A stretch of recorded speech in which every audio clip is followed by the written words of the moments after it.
Pichabeles, Incaba Elisa Chavarrea, a nombre del Gobierno del Estado de Yucatán, a través de la Secretaría de la Cultura y las Artes, le damos las gracias por continuar con nosotros en estas actividades de cultura en línea, de Aprendamos Lengua Maya. El día de hoy haremos un breve repaso de lo visto en el bloque anterior.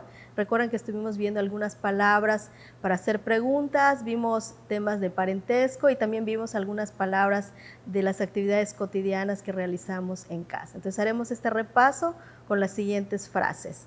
Ba'ash kabetik. Ba'ash kabetik. Recuerden que el ba'ash era ¿qué?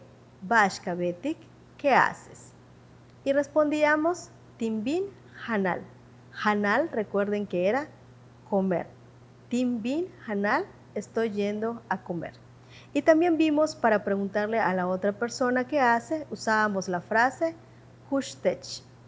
Kushtech, que significaba ¿y tú? También vimos tener timbim meya, que era una manera de emplear la palabra meya y de responder tener timbim meya, yo estoy yendo a trabajar.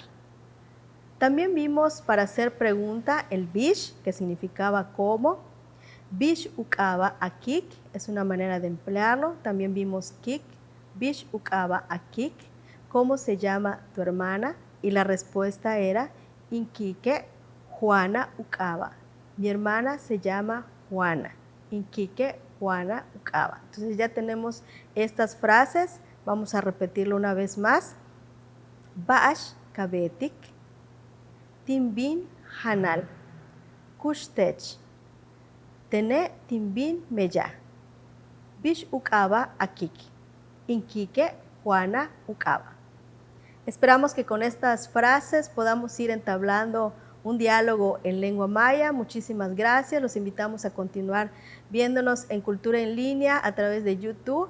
Y también les recordamos que esto es YouTube de la Secretaría de la Cultura y las Artes.